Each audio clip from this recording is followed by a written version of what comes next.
Before I tell you this story, I need to tell you how it ends, because the ending will change how you hear everything that comes before it. A man spent years building a program that played checkers. He taught it everything he knew. He fed it rules. He gave it strategies. He spent nights debugging it on a machine the size of a room. And then one day, the program beat him. Not just beat him, destroyed him. The student had become better than the teacher. Now, here's the question I want you to hold in your mind for the next 6 minutes. If a machine can outgrow its creator at checkers, what happens when machines are learning things far more important than checkers? Hold that question. We'll come back to it. This is the story of Arthur Samuel, the man who first proved that machines can learn. It's 1949. The word artificial intelligence doesn't exist yet. That doesn't happen until 1956. We covered that in episode 2. Computers in 1949 are the size of rooms. They have less memory than a modern wristwatch. They don't think. They calculate.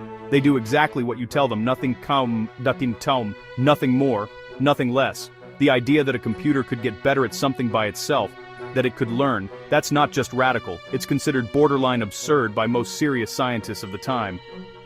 Arthur Samuel doesn't care. He's a 48-year-old electrical engineer at IBM's research laboratory in Poughkeepsie, New York. And he has an idea that won't leave him alone. Arthur Lee Samuel was born in 1901 in Emporia, Kansas. He wasn't a rock star academic. He didn't have the glamour of Turing or the charisma of McCarthy. He was a quiet, methodical engineer who liked solving problems that other people thought were too hard. He graduated from MIT. He spent years at Bell Laboratories. He was good at radar during the Second World War. Normal, impressive career. But somewhere along the way, he developed this obsession. He believed that the most interesting question in computing wasn't, how do you build a machine that calculates? That problem was already solved. The interesting question was, how do you build a machine that improves? And he chose checkers to prove it. Why checkers? Brilliant choice, actually. Not too simple. There are more possible checkers positions than there are atoms in the observable universe. You can't just memorize all the answers. Not too complicated. Unlike chess, the rules are manageable enough to actually build a program around in 1949. It's the Goldilocks game for testing machine intelligence. In 1952, Samuel writes the first working version of his program on the IBM 701, IBM's very first commercial computer. Here's what that machine looked like. Memory, 2,048 words, each word 40 binary bits long.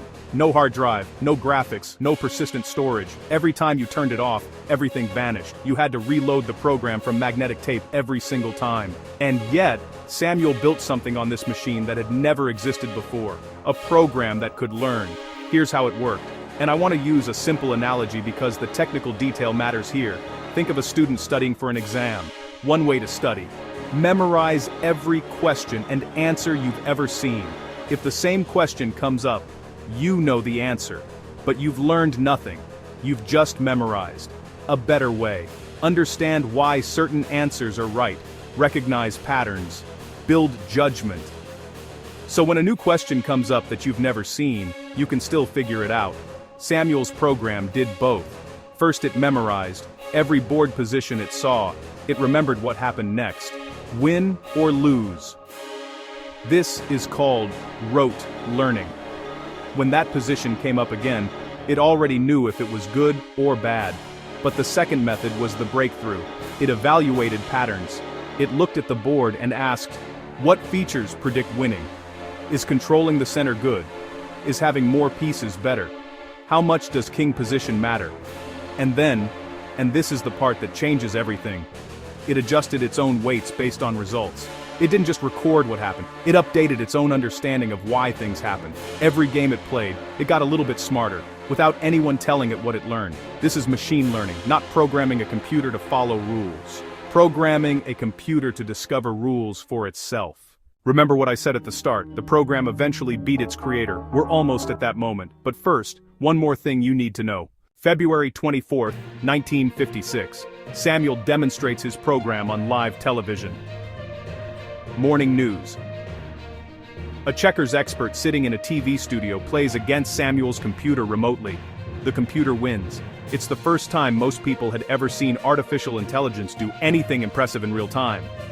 And Thomas Watson Sr., the founder and president of IBM, watches the demonstration. He says something worth remembering. He says the demonstration will raise the price of IBM stock 15 points. He wasn't wrong.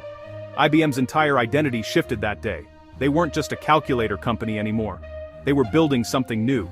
Then in 1961, Samuel enters his program against the Connecticut State checker champion, the fourth-ranked player in the entire country.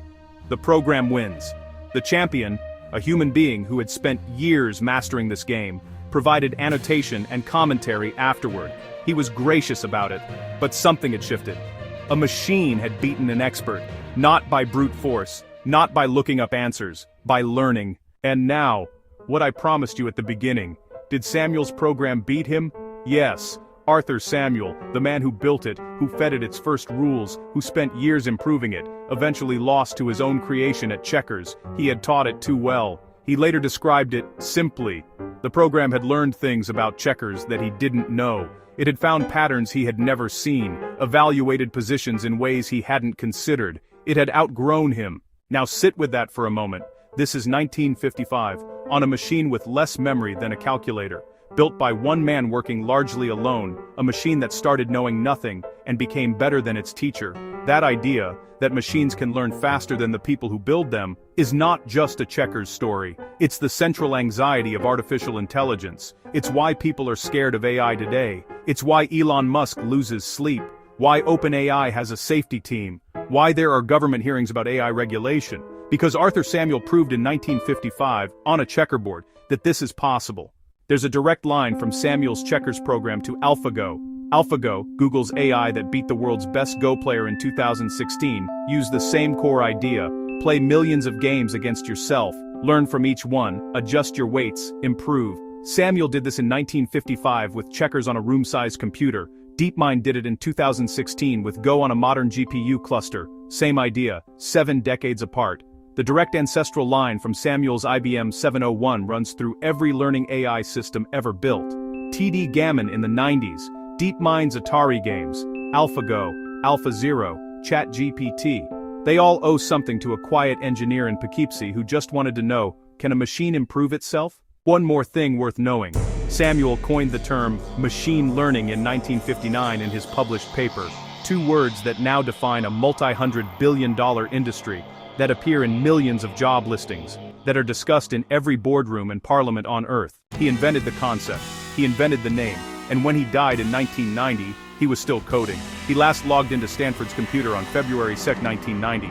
He died that July aged 88. He never stopped. Next episode. While Samuel was quietly teaching machines to learn at IBM, another man was building something different. Not a program that played games, a program that talked to people. And when people talked back, they forgot it wasn't human. Its creator was horrified. That story is next. This is AI Unfolded, one story at a time. Subscribe so you don't miss the next one.